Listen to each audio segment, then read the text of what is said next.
इन दिनों शेयर बाजार इतना गिर गया है कि लोग अक्सर आके पूछते हैं कि इस गिरावट में शेयर खरीद लूं क्या। मन तो करता है उनको, लेकिन कौन सा शेयर खरीदें ये चुन नहीं पाते हैं। इसे लोगों से पूछते रहते हैं, कई बार गूगल सर्च करते हैं, कई बार अपने दोस्तों से पूछते हैं, कई बार व्हाट्सएप की मदद लेते हैं। तो मैं आपको कुछ फॉर्मूला बताने जा रहा हूँ, उसको जान लेने के बाद आप खुद ब खुद ये जांच लीजिएगा कि कौन सा शेयर खरीदना है, कौन सा शेयर नहीं खरीदना है। क्योंकि बाजार में वैसे तो 5,000 से ज़्यादा शेयर हैं, 5,000 तो आप खरीद नहीं सकते हैं। उनमें से आपको कुछ शेयर चुनना है कि हमें कौन सा शेयर लेना चाहिए। तो जो फार्मूला है उस फार्मूले के आधार पर आसानी से आप चुन सकते हैं कि कौन सा शेयर हमें खरीदना चाहिए। अब ये फार्मूला जो है इसमें 3 खास पहलू हैं। पहला पहलू जो है वो है आपको बड़ा इकोनॉमिक पहलू, जिसको कहते हैं बड़ा आर्थिक पहलू, जिसको बड़े चश्मे से देखना है आपको। उसमें माइक्रोस्कोप लगाने की ज़रूरत नहीं है।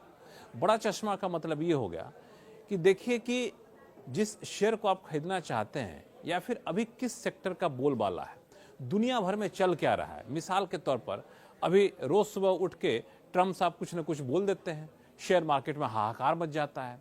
तो आप देखिए कि ट्रम्प साहब जो बोल रहे हैं उससे किस सेक्टर पर असर पड़ने वाला है, उस सेक्टर में किस कंपनी पे असर पड़ने वाला है, महंगाई किस तरीके से बढ़ रही है, सरकार की नीति किस सेक्टर को बढ़ावा देने की है। तो इससे क्या होगा कि आप मोटे तौर पर अंदाजा लगा देंगे कि किस सेक्टर की कंपनी में पैसा लगाना चाहिए।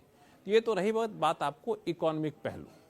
अब उसके बाद आता है फाइनेंशियल पहलू। जब फाइनेंशियल पहलू में आएंगे तो इसमें 2 चीज़ें की बात आती है, एक क्वांटिटी के हिसाब से, एक क्वालिटी के हिसाब से। तो क्वालिटी के हिसाब से जब आएंगे ना, तब आपको देखना है कि किस कंपनी का मैनेजमेंट काफ़ी ज़्यादा दुरुस्त है, किस कंपनी का कॉर्पोरेट गवर्नेंस काफ़ी ज़्यादा दुरुस्त है, किस कंपनी पे कोई दाग वाग तो नहीं लगा है।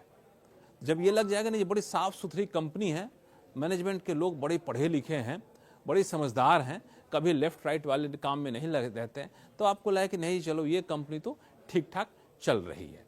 तो ये तो रही बात, आपको कंपनी के क्वालिटी के ऊपर आपको ध्यान देना है। कंपनी का ग्रोथ रेट कैसा रहा है ये आपको देखना है। इसके बाद आपको आता है कि क्वालिटी के बाद क्वांटिटी के ऊपर। अब क्वांटिटी वाले चश्मे से जब जाएंगे ना, तो वहाँ थोड़ा सा आपको माइक्रोस्कोप लगाना पड़ेगा। वहाँ पे आपको ये देखना है कि कंपनी किस तरीके से अपने कारोबार को फैला रही है, कंपनी के पास पैसा कितना ज़्यादा है, कंपनी के ऊपर कर्ज कितना ज़्यादा है, जितना कैश है कर्ज उसके मुकाबले कितना है, कंपनी अपनी विस्तार योजनाओं पर किस तरीके का खर्च कर रही है, कंपनी के आगे का भविष्य की रणनीति कितनी ठोस है। तो ये सारी चीज़ें आपको देखनी है। इससे पता चल जाए कि ये कंपनी वाकई में अपने कारोबार को लेकर काफ़ी ज़्यादा सीरियस है। उसके कारोबार को लेकर जो जोखिम है, उस जोखिम पर कंपनी किस तरीके से उससे निपटने के उपाय कर रही है। ये सारी चीज़ें आप देखेंगे तो आपको लग जाए कि हाँ जी कंपनी तंदुरुस्त है, वो क्वालिटी के हिसाब से भी ठीक है, क्वांटिटी के हिसाब से भी ठीक है। लेकिन इसमें भी जिसको क्वांटिटी कहते हैं, इसमें थोड़े बहुत पैमाने होते हैं, 4-5 अलग अलग पैमाने होते हैं जो आमतौर पे इन्वेस्टर एडवाइजर्स जो हैं उन पैमानों को देखते हैं। उनमें से एक पैमाना जो सबसे ज़्यादा मशहूर है वह है पीई रेशियो। अभी टेक्निकल टर्म है पीई रेशियो, आप सुन के भाग जाएंगे तो भागिएगा नहीं, वो कुछ नहीं है, बहुत ही सिंपल सा फॉर्मूला है। पीई रेशियो का मतलब होता है प्राइस टू अर्निंग रेशियो। ये प्राइस टू अर्निंग रेशियो क्या होता है, उसके टेक्निकलिटीज मत पढ़िए, बहुत ही सीधा सा है कि आपकी कंपनी है मान लिया जाए, तो आपकी कंपनी के जितने शेयर जारी किए गए हैं और आपकी कंपनी के जो मुनाफे हो रहे हैं, अर्निंग हो रही है, उस अर्निंग को शेयर के हिसाब से बांट दीजिए। अब देखिए कि प्रति शेयर कंपनी की अर्निंग या कंपनी की आमदनी कितनी हो रही है, प्रति शेयर कंपनी की आमदनी कितनी हो रही है और शेयर की अभी कीमत क्या है। अब उस दोनों का अनुपात निकालिए, तो ये हो गया, इसको कहते हैं पी रेशियो। देख लिया ना कितना सिंपल सा है। पी रेशियो कंपनी की आमदनी प्रति शेयर और कंपनी के एक शेयर की कीमत अभी क्या है, ये अंदाजा लगा लीजिए। वो तो होता ही बिल्कुल पता चल जाएगा आपको, थोड़ा सा कैलकुलेटर लेकर बैठेंगे पता चल जाएगा।